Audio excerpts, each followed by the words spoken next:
আসসালামু আলাইকুম রহমতুল্লাহ বারাকাতুহু। সবাই কেমন আছেন? আশা করি আলহামদুলিল্লাহ তাআলা আপনাদের সকলকে অনেক ভালো রাখছেন। বাংলাদেশে চলে গেছিলাম, এখন আবার আসছি সৌদি আরবে। তো একটা মজার একটা কাহিনী বলি। বাংলাদেশে যাইলাম, যাওয়ার পরে এক মসজিদে জুম্মার নামাজ পড়াইলাম। ভাবলাম যে বাংলাদেশে দেখে জন্য আর আসবো না সৌদি আরবে। তো আলহামদুলিল্লাহ ইন্টারভিউ দিলাম, নামাজ পড়াইলাম, সব কিছু ঠিকঠাক।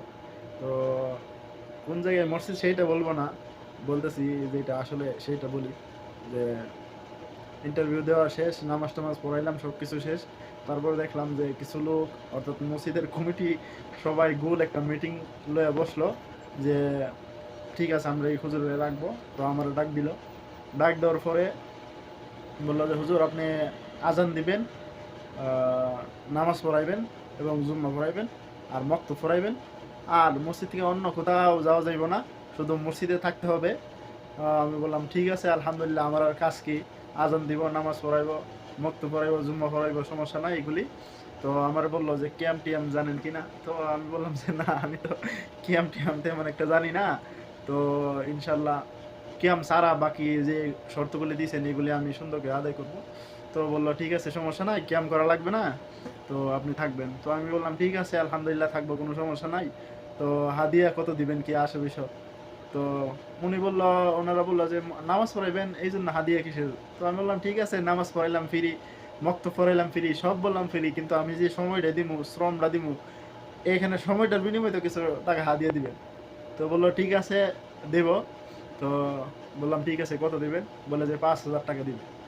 এখন বলেন যে বাংলাদেশের কিছু কিছু, সবগুলি না, কিছু কিছু না, কিছু কিছু ভালো আর সবগুলি মসজিদের কমিটি এত খারাপ, 5,000 টাকা দিব একটা ইমাম সাহেবের বেতন। আল্লাহ তালা তাদেরকে রহমত করুক, আল্লাহ তালা তাদেরকে হেদায়েত দান করুক।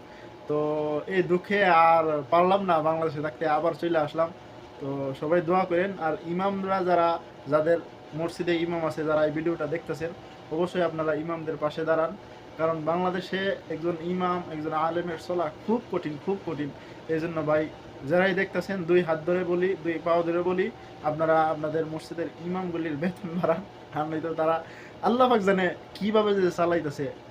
আল্লাহ আল্লাহ আল্লাহ, কমিটিগুলো সুন্দর, মসজিদগুলি এত সুন্দর সুন্দর বলে। আমি যদি মুফতি সাহেব হইতাম, তাহলে সবার আগে বললাম যে মসজিদ বিল্ডিং করার আগে ইমাম সাহেবের বেতন আগে নির্ধারিত করেন, তারপরে মসজিদের বিল্ডিং করেন। এত সুন্দর সুন্দর করছে মাশাল্লাহ, না কোনো ফান্ডের অভাব আছে না কিচ্ছু আছে, কিন্তু ইমাম সাহেবের বেতনের বেলা দিব 5,000 টাকা। তো আল্লাহ তাআলা তাদেরকে রহমত করুক, হেদায়েত দান করুক।